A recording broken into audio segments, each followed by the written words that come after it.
మిగతా అధ్యాపక బృందానికి అందరికీ కూడా ధన్యవాదాలు తెలియజేస్తున్నాను. సో ఈ యాంటీ డ్రగ్ అవేర్నెస్ ప్రోగ్రాంలో భాగంగా ఈరోజు పోస్టర్ మేకింగ్ కార్యక్రమాన్ని నిర్వహించడం జరిగింది. సో ఇందులో పార్టిసిపేట్ చేసినటువంటి మనకు కాంపిటీటర్స్ తక్కువ మందే వచ్చారు. సో అయినప్పటికీ కూడా వాళ్ళ ప్రజెంటేషన్ వారి యొక్క స్కిల్స్ అనేటువంటివి వాళ్ళు ఎక్స్ప్లెయిన్ చేయడం జరుగుతుంది. కాబట్టి ఈ కార్యక్రమాన్ని విజయవంతం చేయవలసిందిగా కోరుచున్నాను. సో మొదటగా ఇది రఘు, దీంట్లో ఉన్నటువంటి కాన్సెప్ట్, సో ఆ పోస్టర్లో ఉన్నటువంటి థీమ్ ఆఫ్ ది పోస్టర్ అది ఎక్స్ప్లెయిన్ చేయాలి. Say no to drugs. Be an anti-drug soldier. ఇవన్నీ మన నికోటిక్స్కి సంబంధించిన పదార్థాలు. వీటి వల్ల మనకు మన లైఫ్ టైం కానీ ఇంజూర్ అయ్యే అవకాశం ఉంది. సో ఇవన్నీ పలు రకాల డ్రగ్స్ మార్కెట్లో మనం తరచూ చూస్తున్నది స్మోకింగ్, గంజా, బీర్, నికోటిక్స్,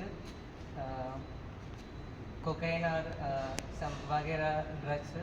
సో ఇవన్నీ మనం నార్మల్గా మనం చూస్తూ ఉంటాం, కానీ ఎవరికి రెస్పాన్సిబుల్ చేసి నోటిఫై చేసి చెప్పలేం. So most of the young age peoples are doing smoking and drinking alcohol. వాళ్ళ లైఫ్ టైం రాకముందే 25 years 26 లోపు ఉన్న పిల్లలే చాలామంది డ్రగ్స్ వల్ల ఈ మత్తు పదార్థాల వల్ల క్యాన్సర్ వచ్చి సైడ్ ఎఫెక్ట్స్ వచ్చి చనిపోయిన వాళ్ళని చాలామంది మనం రెగ్యులర్గా చూస్తున్నాం. సో ఇవన్నీ మనం వాళ్ళకి తెలిసి చేస్తున్నారా తెలియక చేస్తున్నారా తెలియదు. కాబట్టి మనం తెలిసిన వాళ్ళకు ఒక అవేర్నెస్ ఇవ్వాలి, వాళ్ళని రెస్ట్రిక్ట్ చేయాలి. అండ్ అట్లనే మనం ఇలాంటి పోస్టర్స్ తయారు చేసి పబ్లిక్లో కూడా ర్యాలీ టైప్ చేసి అవేర్నెస్ తీసుకురావడం చాలా better. So thank you.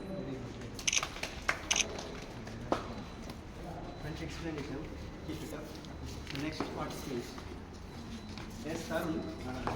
Yes Tarun from BA final year. బాబు, దీంట్లో ఉన్నటువంటి సారాంశం ఏంటి? సో మెయిన్ థీమ్ ఏంటి? మెయిన్గా మీరు పోస్టర్ ఉన్నటువంటి అమ్మ మీరు కూడా రండి కమా వీడియో తీసిన ఫోటోస్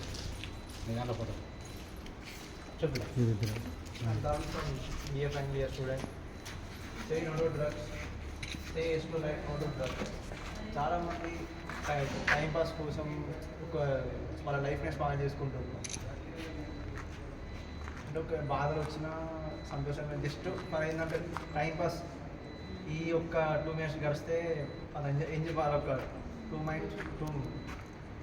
minutes వాళ్ళ ఎంజాయ్మెంట్ కోసమే వాళ్ళు ఎంజాయ్ చేస్తున్నారు. ఈ పలు రకాల టాబ్లెట్స్ ఇంజెక్షన్స్, స్మోకింగ్ నార్మల్ ఇప్పుడు ఒక 20 ఏజ్ వాళ్ళు వీళ్ళు ఎక్కువ స్టూడెంట్స్ డ్రగ్స్ అనేది తీసుకుంటున్నారు.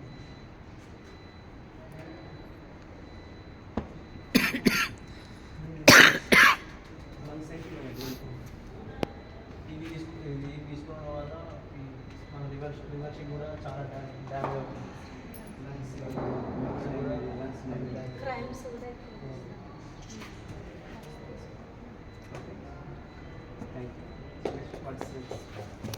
అది కూడా తెలుసు.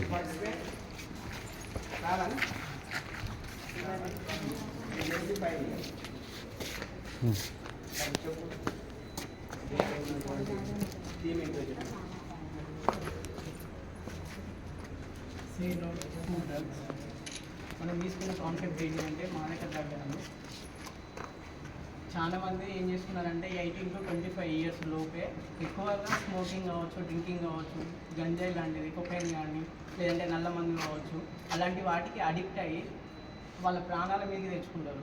ఒకవేళ స్మోకింగ్ చేశారనుకో అది నాడీ వ్యవస్థ దెబ్బతింటుంది.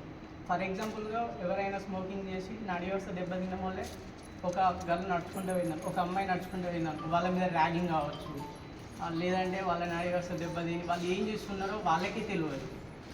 ఇంట్లో కూడా స్మోక్ చేయడం కోసం అని వాళ్ళ పేరెంట్స్ని కొట్టడం, అదేవిధంగా దొంగతనాలు చేయడం, అలాంటివి ఇంకా చాలా నేరాలు చేయడం చేసి వాళ్ళు జైలు పాలు కావడం కూడా జరుగుతుంది. అదేవిధంగా ఈ డ్రగ్స్ అనేటివి ఒక గంజాయి రూపంలోనే కాకుండా స్మోకింగ్, డ్రింకింగ్, అదేవిధంగా మెడికల్ పర్పస్లో కూడా యూజ్ చేస్తున్నారు. అదేవిధంగా ట్యాబ్లెట్స్. రీసెంట్గా జరిగిన హైదరాబాద్ ఒక పార్టీలో కూడా వాళ్ళు కొకైన్ని యూజ్ చేశారని కూడా తెలిసింది. అందులో ఒక 20 మెంబర్స్ మెడికల్ స్టూడెంట్సే ఉన్నారని కూడా రీసెంట్గా వెల్లడించారు. అదే కాకుండా ఇలాంటి మత్తు పదార్థాలు వాడడం తక్కువ చేసి వాళ్ళ లైఫ్ని సేవ్ చేసుకోవాలని నేను ఈ చిన్న కాన్సెప్ట్ తీసుకున్నాను. Thank you so much.